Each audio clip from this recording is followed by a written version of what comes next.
You know that feeling, that deep, nagging exhaustion that has nothing to do with how much you've slept? It's more of a soul tiredness, a feeling of misalignment, like you're trying so hard to fit into a life that just isn't yours. Well, today, we're diving into the signs that this feeling isn't a flaw, it might actually be a powerful signal that you were born to walk a different path. Okay, let's get into it. This quote just hits the nail on the head, doesn't it? It's not about the exhaustion from a hard day's work. It's the emotional labor of constantly performing, of following a script that seems to make sense to everyone else, but to you, it just feels foreign. And this is the perfect metaphor for it. Imagine wearing someone else's clothes. They might look great, they might even be expensive, but they just don't fit you.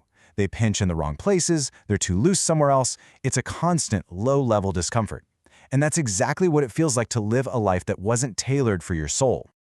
So many people who feel this way immediately assume something is wrong with them, that they're broken. But what if there's a totally different explanation?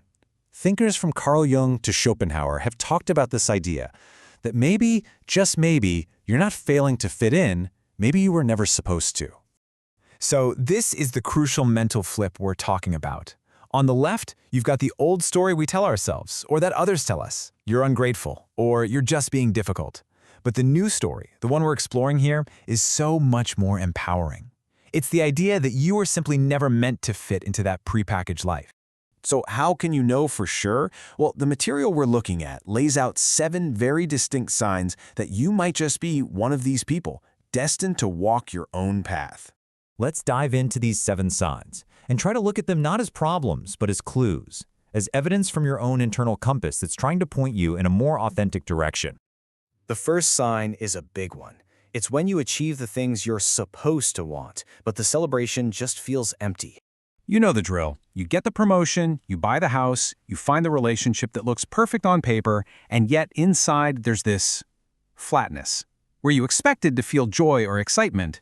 Now, it's so important to understand, this isn't you being ungrateful. It's a mismatch. The road signs everyone else is following are pointing in a direction that simply isn't yours. This leads right into sign number 2.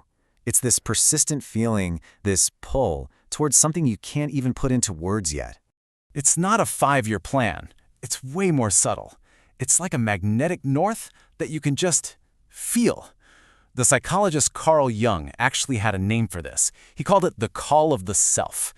It's that weird hobby, that topic, that idea you keep coming back to, even when there's no logical reason for it. And when you take even a tiny step in that direction, it just feels right, in a way the sensible options never do. Okay, sign number 3 is all about how your mind works. You've probably noticed that the standard ways of doing things, in school or at work, don't always click for you. See, most of our systems are built for very linear, step-by-step thinkers. But what if your mind doesn't work that way? What if you learn through making connections, by going deep on things you're genuinely interested in? Well, it can make you seem inconsistent, like a total genius in one area and completely disengaged in another. But listen, this isn't a flaw, it's a learning difference. And this next sign follows right on the heels of the last one. If the main system doesn't quite fit you, it makes perfect sense that your most profound growth, your biggest aha moments, happened outside of it.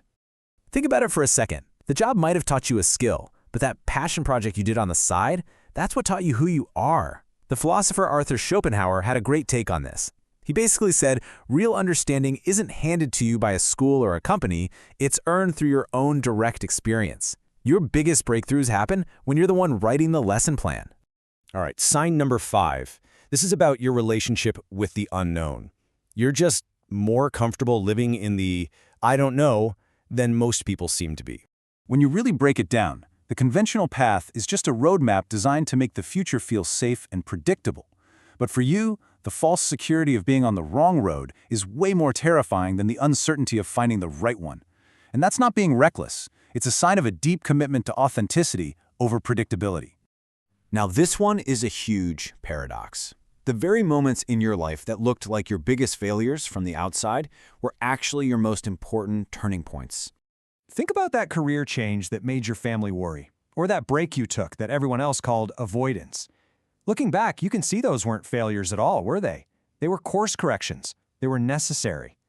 Carl Jung called this the necessary descent. that dip you have to take to get off the wrong path before you can even start climbing the right one. And this visual really captures that journey perfectly. You start on the conventional path, things are going fine, and then you hit the descent.